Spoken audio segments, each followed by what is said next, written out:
পাঁচজন ব্যক্তির কাছ থেকে জোর করে দোয়া নেবেন। যখন এই পাঁচজন ব্যক্তির সাথে আপনার সাক্ষাৎ হবে, প্রয়োজনে তাদের কাছ থেকে জোর করে দোয়া নেবেন। কিছু হাদিয়া দিয়ে হলেও তাদের কাছ থেকে দোয়া নিতে আপনি ভুলবেন না। কারণ ইবনে মাজা শরীফ এবং তিরমিজি শরীফের বর্ণনায় নবীজি বলছেন, এই পাঁচজন ব্যক্তির দোয়া করলেই আল্লাহ পাক তাদের দোয়াটা কবুল করে নেয়। দুইটা বর্ণনা আসছে, তিরমিজি শরীফের বর্ণনা আসছে 3 জন এবং ইবনে মাজা শরীফের বর্ণনা আসছে 2 জন।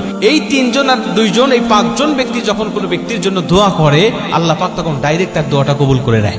রাসূল সাল্লাল্লাহু আলাইহি ওয়াসাল্লাম বলছেন, 1 নম্বর হলো মা বাবা। কোনো মা বাবা যদি সন্তানের জন্য দোয়া করে, ওই দোয়ার মাঝে আর আল্লাহ পাকের মাঝে কোনো পর্দা থাকে না, ডাইরেক্ট আল্লাহ পাক দোয়াটা কবুল করে নেয় এবং সেই সন্তানের জন্য আল্লাহ পাক সব দোয়াগুলোকে আল্লাহ পাক কবুল করে নেয়। এটা হলো 1 নম্বর। 2 নম্বরে, যদি কোনো মাজলুম ব্যক্তিকে আপনি পেয়ে যান, যিনি মাজলুম, যিনি জুলুমের শিকার হয়েছে, ওই মাজলুমের কাছ থেকে আপনি দোয়া নেবেন। কারণ মাজলুমের দোয়া আর আল্লাহর মাঝেও কোনো পর্দা থাকে না।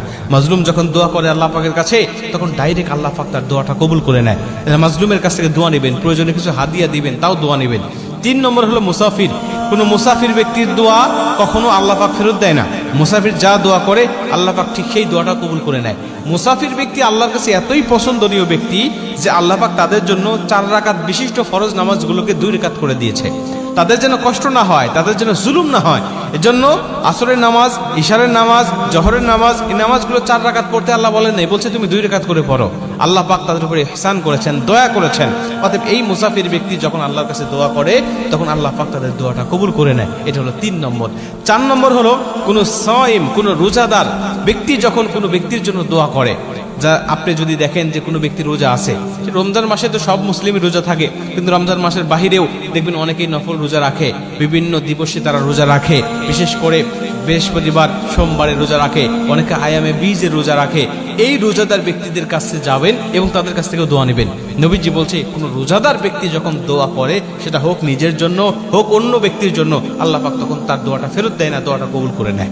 এবং 5 নম্বর লাস্ট হলো কোনো ন্যায় পরায়ণ শাসক, যিনি ন্যায় ইনসাফ ভিত্তিক শাসন প্রতিষ্ঠা করতেছে। ন্যায় পরায়ণ শাসক যিনি সর্বসময় ন্যায় বিচার করেন, এই ন্যায় বিচারক শাসকের কাছেও তুমি দোয়া নিবে এবং সেই দোয়াটাও আল্লাহ পাক কবুল করবে। এখন ন্যায় বিচারক শাসক কি হতে পারে? সেটা হতে পারে কোনো চেয়ারম্যান, হতে পারে কোনো এমপি, মন্ত্রী, অথবা হতে পারে কোনো সমাজপতি, যিনি বিচার আচার করেন, যার কাছে মানুষ বিচার নিয়ে যায় এবং তিনি বিচারে কোনো দুর্নীতি করেন না, 7, 5, 6, 9 তিনি করেন না। তিনি সরাসরি যেটা সত্য, সত্যকে সত্য বলে, যেটা মিথ্যা, তিনি মিথ্যাকে মিথ্যা বলে। তিনি সত্য পক্ষে যখন রায় দিবে, এমন শাসকের সন্ধান যদি কখনো আপনি পান, বুঝে নিয়েন যে ইনি আল্লাহ পাকের প্রতিনিধি, উনি আল্লাহ পাকের খাস বান্দা, আল্লাহ পাকের রহমতের বান্দা। অতএব তার কাছ থেকে আপনি দোয়া নিতে কখনো ভুলবেন না। এই 5 জন ব্যক্তি যখন আপনার জন্য দোয়া করবে, আল্লাহ পাক তখন আপনার দোয়াটা কবুল করবে। আল্লাহ পাক আপনার জীবনটাকে উজালা করে দিবে এবং এদের সাথে কখনো বেয়াদবিও করবেন না। কারণ এরা দোয়া করলেও যেমন দোয়া কবুল হয়, বদদোয়া করলেও তাদের বদদোয়া কবুল হয়। এই জন্য তাদেরকে সন্তুষ্ট রাখার চেষ্টা করবেন, তাহলে অবশ্যই আল্লাহ পাক আপনার জীবনটাকে আলোকিত করে দিবেন।